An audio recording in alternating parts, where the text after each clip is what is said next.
23শে জুলাই বৃহস্পতিবার। আত্মিক ও ব্যবহারিকের তফাৎ। শ্রীরামকৃষ্ণ। আমি যন্ত্র, তুমি যন্ত্রী, যেমন করাও তেমনি করি, যেমন বলাও তেমনি বলি। শ্রীজীবনকৃষ্ণ। ও তাই নাকি? তবে ঠাকুরের হাত ভাঙল কেন? জনৈক সে ভাবেছিলেন বলে। শ্রীজীবনকৃষ্ণ। তবু কি তুই ঠাকুরের আমি যন্ত্র তুমি যন্ত্রী এই ফর্মুলার বাইরে যেতে পারছিস? তা তো না। কি হয়েছে জানিস? বহু দূরাগত একটা বস্তুর ইঙ্গিত এতে রয়েছে, আত্মিক আর ব্যবহারিকের।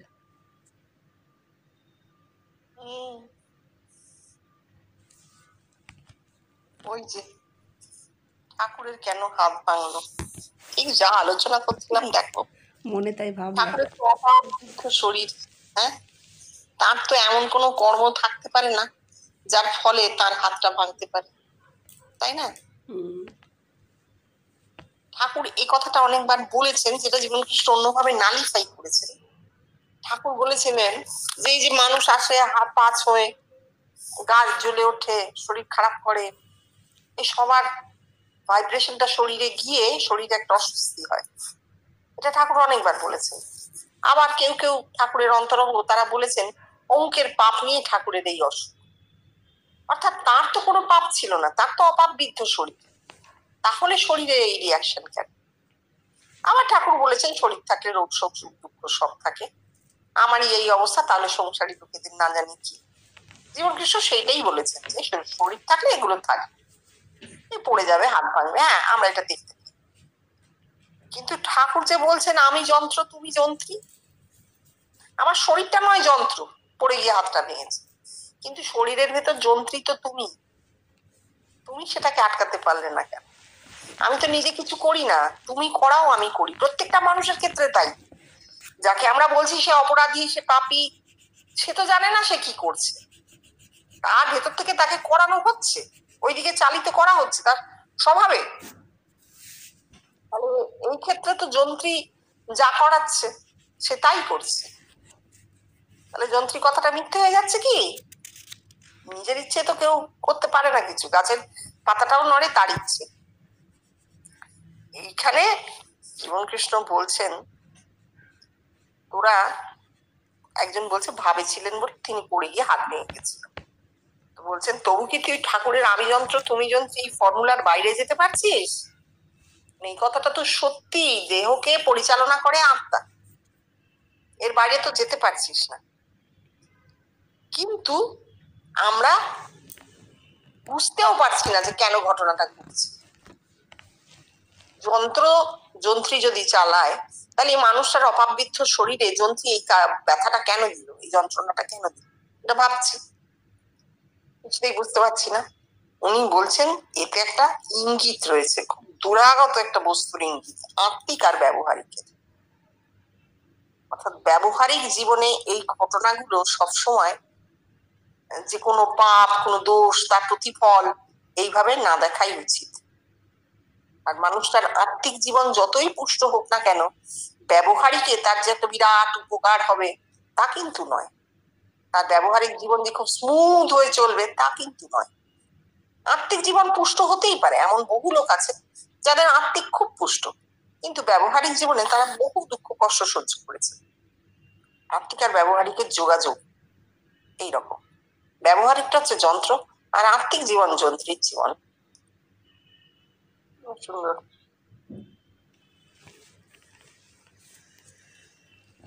24শে জুলাই শুক্রবার।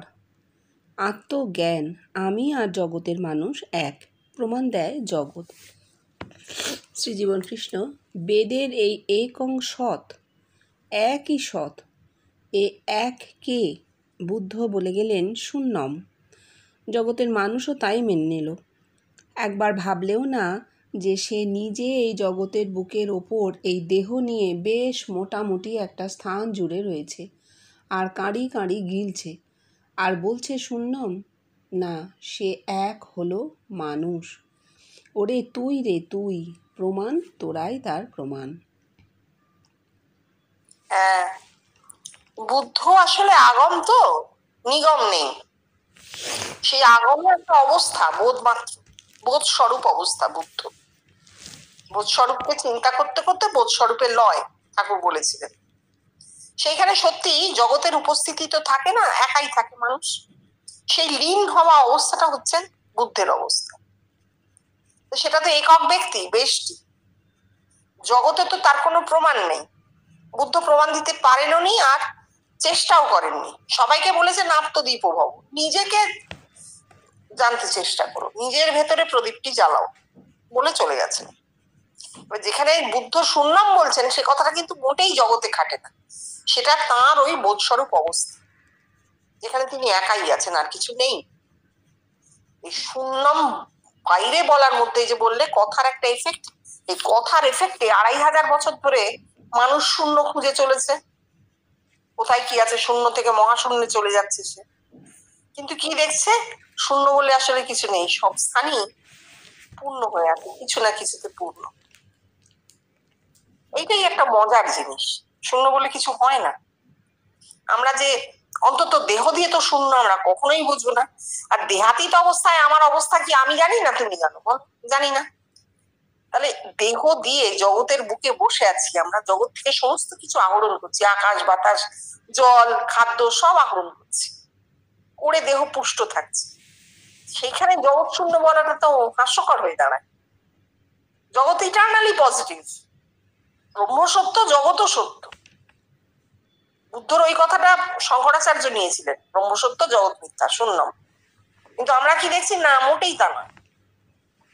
ব্রহ্ম সত্য, জগৎও সত্য। কেন? এই জগৎ ব্রহ্মেরই প্রতিরূপ। আমি যদি এই দেহটা হই ব্রহ্মের একটি রূপ, তাহলে এই জগৎও ব্রহ্মের একটি রূপ, দুই এক। আমি আছি তাই জগৎ আছে। যখন আমি থাকবো না, আমার জগৎ থাকবে না। কিন্তু আমি থাকবো না বলবার জন্য তো আমিটাও থাকবে, তাই না?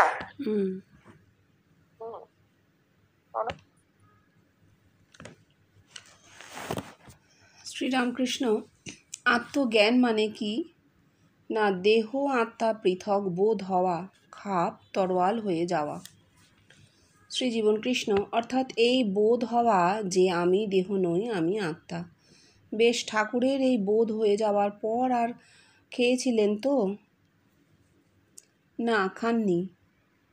খেয়েছেন কেন? আত্মা আবার খায়, ঘুমোয়, হাগে, মোতে নাকি? যদি খাওয়া হাগা মোতা এরপর আর না করতে হতো, তাহলে প্রমাণ পাওয়া যেত আমি দেহ নই, আমি আত্মা। আর এখানে কি প্রমাণ? আমি যে আত্মা সেই প্রমাণ তোরাই দিচ্ছিস। যখনই তোরা বলছিস আপনাকে আমরা আমাদের দেহে সহস্রারে দেখছি, তখন তোরা কোথায় আমাকে দেখছিস? আত্মিকে। আমি তোদের কারণ শরীর, আমি আধার, আমি আধেয়। তোরা ভাবছিস আমি খুব চালাক লোক, না? না রে বাবা, আমার সহজাত বুদ্ধি এই। আমার এই আত্মজ্ঞান কে প্রমাণ করছে? আমি না জগতের মানুষ সেই প্রমাণ বহন করছে। The human race bears the truth, but in their case, who bears the truth? তাদের বেলায় আমি বলছি তুমি বিশ্বাস করো, ব্যাস। অর্থাৎ যেটা হয় না, বিশ্বাস ধর্ম নয়। কোনো কিছু প্রমাণহীন কোনো কিছুকে বিশ্বাস করা বিজ্ঞানী করে না, সেটা বৈজ্ঞানিক নয়, এবং সেটা ধর্মও নয়। ধর্ম একেবারে বৈজ্ঞানিক একটা জিনিস। ধর্ম কি? ধর্ম হচ্ছে একটা মানুষ নিজেকে জানবে, পারপাস অফ লাইফকে জানা, এবং লাইফ কি সেটা জানা। এই হচ্ছে ধর্ম, মানুষের ধর্ম। এর বাইরে ধর্ম বলে আর কিছু নেই। আমরা নাম দিয়েছি ঈশ্বরত্ব, আত্মজ্ঞান, ব্রহ্মজ্ঞান, এগুলো কয়নেজ। এগুলো কয়নেজ। যেমন আমরা বিভিন্ন জিনিসের নাম দিই, বিভিন্ন অবস্থার নাম দিই, সেরকম এগুলো এক একটা নাম। আসল ব্যাপারটা হচ্ছে একটা মানুষ তার মাথার মধ্যে ধীরে ধীরে ধীরে ধীরে একটা সীমা প্রস্তুত হয়, যেখানে তার চৈতন্য, কনসিয়াসনেস প্রকাশিত হয়। সে নিজেকে জানতে পারে, তার জীবনের উদ্দেশ্যটা জানতে পারে, জীবন কি, এ জগৎ কি, কেন, তার সঙ্গে আমার কি সম্পর্ক, এইটা সে জানতে পারে, বোধে বোধ করে। এইটাই ধর্ম, এর বাইরে কোনো ধর্ম নেই। এবং এই জানার প্রত্যেকটা স্তরকে ভাগ করা হয়েছে। প্রথম যেটা ঠাকুর বলছেন, বিষয়াসক্তি একেবারে চলে গেলে আত্মজ্ঞান হয়। বিষয় এই দেহ, মানে দেহবোধ একেবারে নেই, এই অবস্থায় মানুষটার বোধ যেখানে থাকে তাকে বলা হয় আত্মজ্ঞান। আত্মার সাক্ষাৎকার, ভেতরে জ্যোতি দেখছেন, পরম জ্যোতি দেখছে কেউ, সমস্ত দেহের শক্তি সংকলিত হয়ে সহস্রারে চলে গেছে, মানুষটার দেহবোধ নেই, বিষয়াসক্তি থাকার প্রশ্নই নেই, আত্মার সাক্ষাৎকার হচ্ছে। ঠিক আছে, এইটা হচ্ছে আত্মজ্ঞান, আত্মার সাক্ষাৎকার, যেটা ঠাকুর বলছে এটা একটা স্টেজ। আত্মজ্ঞান হলো, তার মানে এই নয় যে মানুষটার আবার যখন দেহে মনটা নামবে, যখন দেহবোধ ফিরে আসবে, তখন তার খিদে পাবে না, চেষ্টা পাবে না, এটা হতেই পারে না, হবে, সব পাবে। আরো সোজা বললে, যদি অপারেশন থিয়েটারে অ্যানাস্থেসিয়া করা হয় একটা মানুষের চৈতন্য, তখনকার মতো সে অচেতন হয়ে যায়, তার দেহবোধ থাকে না, যেখানে সেখানে কাটাকুটি করে, তখন ডাক্তাররা যা খুশি তাই করতে পারে, দেহ কেটে দুয়াতখানা করে দিলেও সে টের পাবে না। অ্যানাস্থেসিয়ার এটাই ফল। কিন্তু অ্যানাস্থেসিয়াতে দেহবোধ নেই, কাটাকুটি চলছে, সব হচ্ছে। যখন সেই ঘোরটা কেটে যায়, ধীরে ধীরে দেহবোধ ফিরে আসে, সেই মানুষটা ব্যথা যন্ত্রণা সব সহ্য করে, সব পায়, ব্যথায় কাতরায়, তাকে আবার ওষুধ দিতে হয়। এটা হচ্ছে সব থেকে বড় প্রমাণ, দেহবোধ চলে যাচ্ছে, আবার দেহবোধ ফিরে আসছে সাধারণ অবস্থায়। এইবার কোনো মানুষের আত্মা সাক্ষাৎকার হলো, দেহবোধ নেই, এবার আবার দেহে বোধ ফিরলো, তখন তার খিদে পাবে, চেষ্টা পাবে, সবই পাবে, কোনো ভুল নেই এতে। এবার এর কোনো প্রমাণ যার হচ্ছে সে রাখতে পারে না, না রাখা যায়ও না। সে দেখেছে, সে বড়জোর বলবে, মায়েরই বলছি, তাকে দেখেছে এই ঠিক যেমন তোকে দেখেছি, এইটুকু সে বলতে পারে। এবার তার পরের স্টেজ ব্রহ্মজ্ঞান, যাকে আমরা বলছি, যার নাম দিয়েছি ব্রহ্মজ্ঞান, ওটাকে নাম দিয়েছি আত্মা সাক্ষাৎকার, এটাকে নাম দিচ্ছি ব্রহ্মজ্ঞান। ব্রহ্মজ্ঞান কি? ব্রহ্ম হচ্ছে অসীম, অনন্ত, ইনফাইনাইট। নিজেকে ইনফাইনাইট জানতে পারাটাই হচ্ছে ব্রহ্মজ্ঞান, আর কিছু নেই। আমি কখন বুঝবো আমি ইনফাইনাইট? যখন আমি নিজের মধ্যে জগৎকে দেখতে পাবো।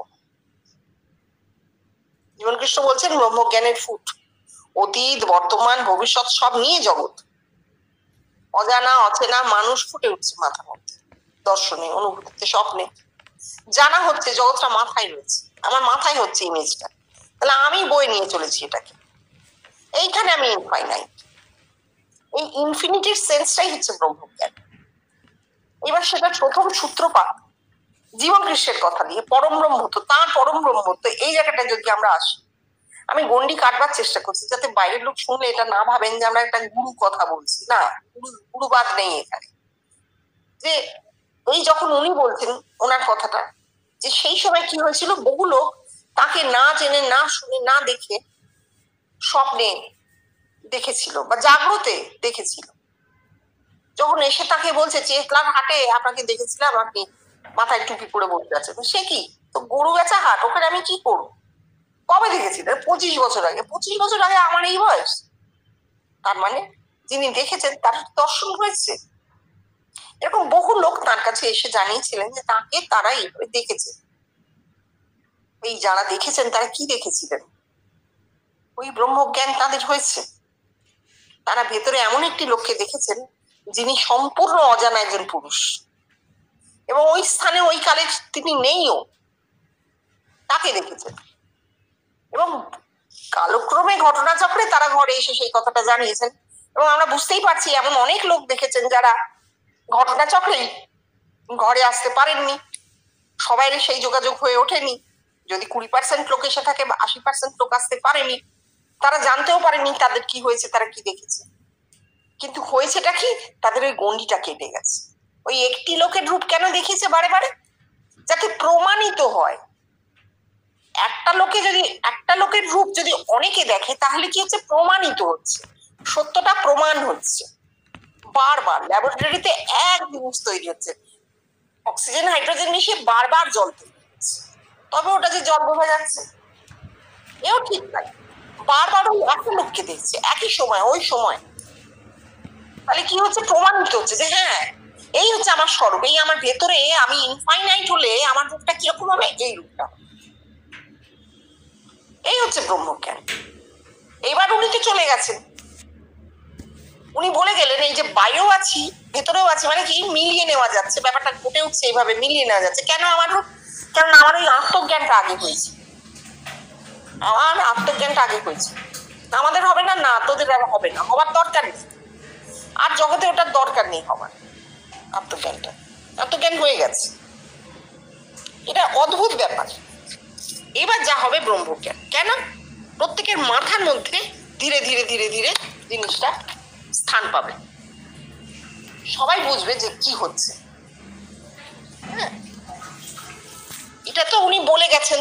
তারপর আমরা দেখছি ওনাকে দেখাটা ধীরে ধীরে কমছে, কেননা বাইরে মিলিয়ে নেবার ব্যাপার নেই, আর ছবি রেখে মিলিয়ে নেওয়া সেটা খানিকটা সংস্কারের পর্যায়ে চলে যায়। সুতরাং ওনাকে দেখাটা কমছে। তার বদলে যেটা হচ্ছে সেটা হচ্ছে উনি বলেছিলেন আমাদের মাথায় যা উঠবে জগতের মানুষের মাথায় তাই উঠবে, অর্থাৎ ব্রহ্মত্ব স্থান করে নেবে। মানুষ নিজের ইনফাইনাইট কন্ডিশনটাকে বুঝতে পারে, দেহের মধ্যেও সে যে অসীম এইটা বুঝবার সময় হয়ে এসেছে, এটাই বলবো।